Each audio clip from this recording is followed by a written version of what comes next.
ಬಳ್ಳಾರಿ ಕಾಂಗ್ರೆಸ್ ಕಾರ್ಯಕರ್ತ ಹತ್ಯೆಯ ಪ್ರಕರಣಕ್ಕೆ ಸಂಬಂಧಪಟ್ಟಂತೆ ಈ ಘಟನೆ ಸರ್ಕಾರಕ್ಕೆ ಮುಜುಗ ತರುವಂತ ವಿಚಾರ. ತನಿಖೆ ಬಳಿಕ ತಪ್ಪಿತಸ್ಥರು ಯಾರು ಅನ್ನೋದು ಗೊತ್ತಾಗುತ್ತೆ ಅಂತ ಶಿವಮೊಗ್ಗದಲ್ಲಿ ಸಚಿವ ಸತೀಶ್ ಜಾರಕಿಹೊಳಿ ಹೇಳಿಕೆಯನ್ನು ಕೊಟ್ಟಿದ್ದಾರೆ. ಎಸ್ಪಿ ಸಸ್ಪೆಂಡ್ ಏನು ಮಾಡಿದ್ರಲ್ಲ ಆ ವಿಚಾರವಾಗಿಯೂ ಕೂಡ ಮಾತನಾಡಿದರು.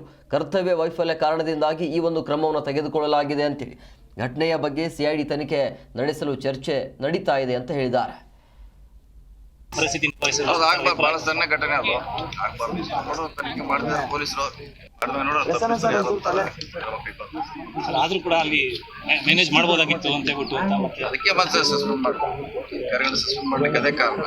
ಮ್ಯಾನೇಜ್ ಮಾಡಬಹುದಿತ್ತು, ಅವ್ರು ಸರಿಯಾಗಿ ಮಾಡ್ಲಾರ್ಕೆ ಇದು ದೊಡ್ಡ ನೋವಾಗಿದೆ. ಆದ್ರೂ ಕೂಡ ವೈಯಕ್ತಿಕವಾಗಿ ತಗೊಂಡು ಈ ಮಟ್ಟಕ್ಕೆ ಹೋಗೋಷ್ಟು ಮಟ್ಟಿಗೆ ಬೆಳೆದಿದೆ ಅಂದ್ರೆ ಏನ್ ಮಾಡ್ಲಿಕ್ಕೆ ಆಗಲ್ಲ. ಒಂದು ಸರಿ ಹಂಗ ಆಗುತ್ತೆ.